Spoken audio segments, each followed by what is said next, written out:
55-year-old Tyler man is showing courage in the face of adversity.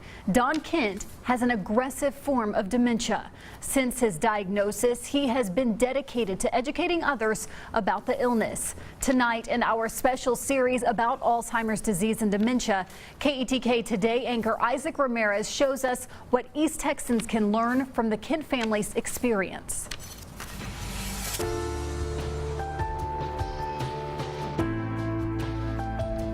Don Kent is your average Texan.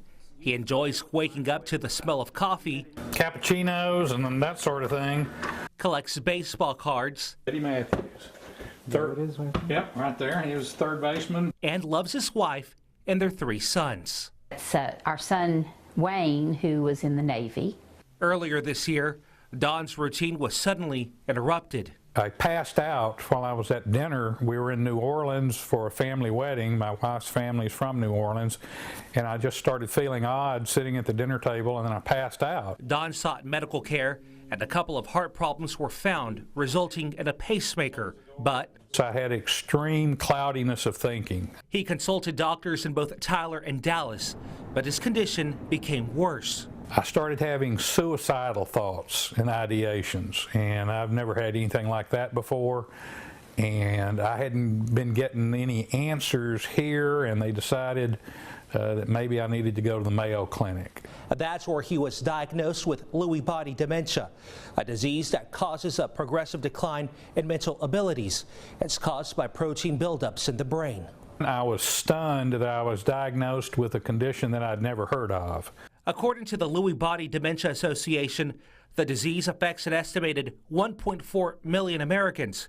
Doctors can miss it because symptoms resemble Alzheimer's and Parkinson's, and most medical professionals are still not familiar with the disease. As a result, it is widely underdiagnosed. I experienced a huge sense of relief of finding out and finally knowing why I was having the problems I was having. According to the Mayo Clinic, Lewy body dementia causes aggressive behavior in patients, depression, an increase in Parkinsonian symptoms, and ultimately leads to death, on average about 8 years after symptoms start. Once he explained what the disease was, there's a great sadness that comes over you.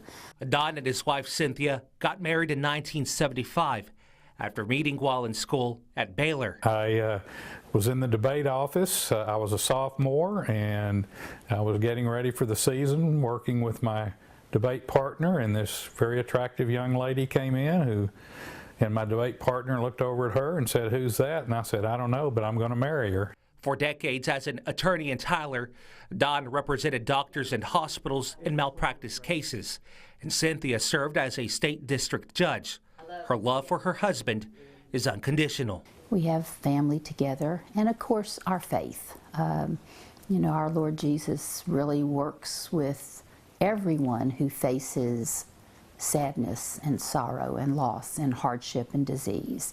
Cynthia has been by her husband every step of the way, making preparations for what's to come. And immediately started talking about what to do in the future, making sure our legal life was in order, went to see our financial advisor, making plans, you know, financially for my husband not working. And they put in the shower with all the handicap holes and all so that you could just roll your wheelchair up. Don's disease continues to progress. He's now experiencing auditory hallucinations. I was here on the couch and I thought I heard a train coming through the house. I mean, I even got up to went and I knew that didn't make sense, but yet to me, I was sensing and hearing a train chugging down the track coming into our house. Operating the microwave has also become a challenge. It's not really a memory issue, it's a cognitive issue of, I know I'm supposed to hit some buttons, but I can't remember which buttons in which order. And he's acting out his dreams. I'm being chased or I'm in a fight. And I physically act my dreams out. In fact, once I gave my wife a black eye. He's taking several prescriptions to slow the disease's progression, including turmeric as a supplement.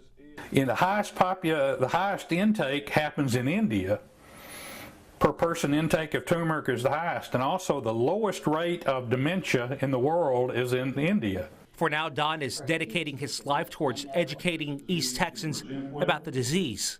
I've been diagnosed with dementia. The calls stop.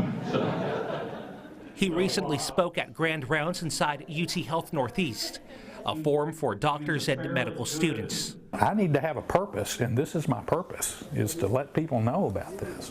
Don says he doesn't fear his future, but doesn't look forward to it either. I really don't want to be a burden on my family, but you know, you become a burden. Don and Cynthia spend their days looking at old photos, Midnight Oscar roller skating. staring into each other's eyes while holding hands, hanging on to the memories they've made. Eventually, I won't remember the past, so the best thing to do is live for today, live in today the best way you can, and that's what I'm trying to do. Isaac Ramirez, KETK News.